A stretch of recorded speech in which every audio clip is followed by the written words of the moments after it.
A pride of 5 adult cheetahs lives near the eastern grasslands of the Masai Mara Reserve, Kenya. They are a very effective coordinated hunting group, often attacking antelope or hare at dawn. Their dark golden fur is highlighted with black garlands, making them easily recognizable from a distance against the grass they hunt, in groups never leaving each other for long and always keeping in touch by roaring or grooming. However, over the past 3 days, the grasslands have become dry, with no trace of any prey to be seen. Hunger kept them moving, sniffing through bushes and tiptoeing through shallow streams. The sun rose high, the heat was so intense that the whole herd lay down to rest among the low trees, but their stomachs were still growling with hunger on the afternoon of the third day. The leader led the group along the eastern edge where it bordered the farmland. From afar, they could smell the goats, cows, and even the food scattered near the wire fence. Their survival instinct drives them to approach this area, even though they know it may be close to where humans live. The leopards walked along the row of thorny acacia trees, ears pricked up, eyes fixed on the farmland ahead.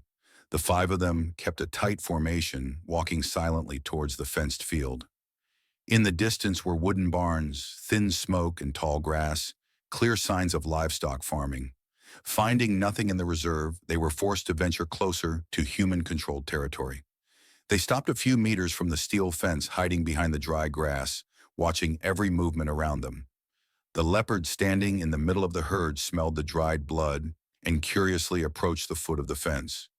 Just below the tangled yellow grass was an open iron trap cleverly camouflaged in the ground. As the front leg touched the trap, a sharp crack sound rang out. The steel barbs clamped its leg tightly. A painful screech rang out. The leopard roared fiercely, struggling, causing the ground to fly up around it. The remaining 3 leopards immediately turned around and ran back, roaring loudly, lowering their bodies and raising their tails in response. The trapped leopard struggled, but the more it struggled, the more blood flowed from the gap between the iron bars. The whole herd became agitated, moving around the injured one as if seeking support. They growled constantly, both to protect you and to warn of any danger that may be approaching. The leopard's painful cry echoed far and wide, transmitted across the silent field.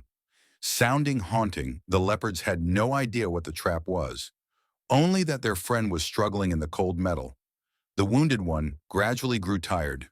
Its roars weakened and its head began to fall to the ground. In pain and exhaustion, the remaining 3 stood around, silent and alert, their eyes on every little sound. The sunset fell on the grassland. The silhouettes of 5 leopards lay or stood waiting anxiously. The situation becomes tense when the line between survival instinct and human danger is too close. Just then a figure appeared from the farm fence. The farmer had heard the cry, Mr. Malachi Barisa. An elderly farmer was patrolling the edge of the forest when he heard the roar of a leopard, gun in hand. He hurried along the fence, looking toward the area where the noise came from. Just a few minutes later, he saw the leopards and realized one was lying with a trap on its leg. Although he had encountered leopards many times, this was the first time he had seen them in such a chaotic state. He kept a safe distance, pulled his phone from his pocket, and quickly called the local ranger center. "Daniel, there's a leopard trapped near my fence. We need you to come immediately. I'll hold the position," he said quickly. The ranger center confirmed the signal and sent 2 staff to the scene with full equipment. The pickup truck departed from the west gate of the reserve, carrying Daniel Kamaru and Jacob Odeno. Jacob, the veteran ranger, was in charge, while Daniel carried the tranquilizer gun and field kit. The car sped through the fields, dust flying, the soft horn echoing through the wilderness. Mr. Malik stood still, his eyes following the leopards, both afraid and feeling sorry for his trapped son. The ranger vehicle arrived after nearly 30 minutes, stopping about 70 meters from the leopard herd to assess the situation. Daniel got out of the car, first tranquilizer gun, ready, eyes tensely looking at the panther lying gasping for breath. Jacob followed, a searchlight in one hand and a sounding stick in the other, ready to scare away other alarms. The 3 remaining leopards growled when they saw the person coming, but kept their distance and did not attack. Daniel signaled Jacob to stay on the outside while he approached the wounded, panting leopard. A tranquilizer bullet hit the leopard's shoulder. It only jerked slightly and then slowly fell into unconsciousness. Daniel lowered his gun, slowly walked closer, gently lifted the trapped leg to check the wound. The trap was made of heavy rusty steel with sharp barbs, embedded deep into the leopard's flesh. Blood stained the fur on its legs. Its breathing was ragged, its head tilted to one side.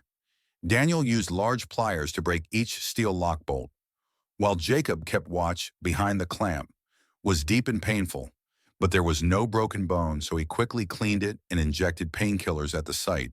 After about 10 minutes, the trap was completely removed and placed away from where the leopard was lying. Daniel quickly disinfected the injured area and attached a tracking chip in case it was needed for future monitoring. Jacob signaled Daniel to back off, and the two of them backed into the car, so as not to further agitate the leopards. The unconscious leopard was laid comfortably on its side, the other three still nearby but calmed down. The sun was almost behind the trees, but the mission was not over yet. Two rangers sat in the car, turned off the engine, and observed the situation through binoculars and telescopes. The anesthetized leopard began to have slight reflexes. Its tail moved, its ears twitched at the sound. The three leopards approached in unison, licking their tongues on your shoulders and head as if to comfort you.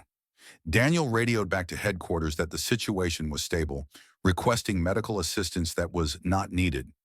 Jacob recorded the injection time, number of injections, and situation to fill out the report.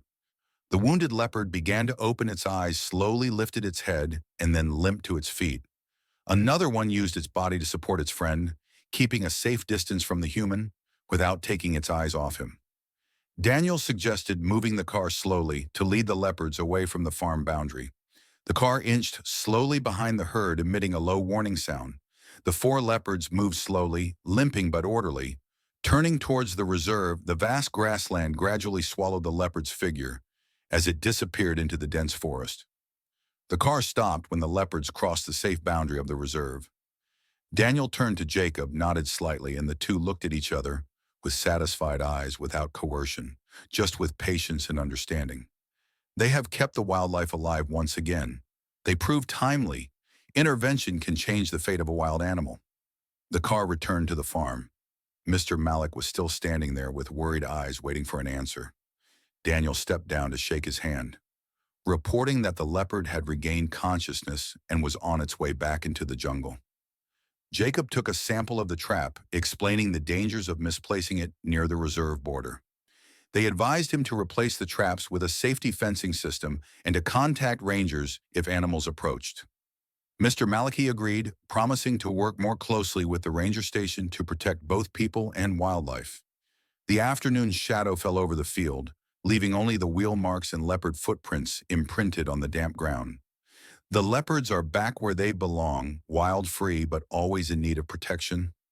Life goes on, and human kindness continues to write humane endings. Dear friend, thank you for taking the time to follow the story. Don't forget to like and subscribe to the channel to support us.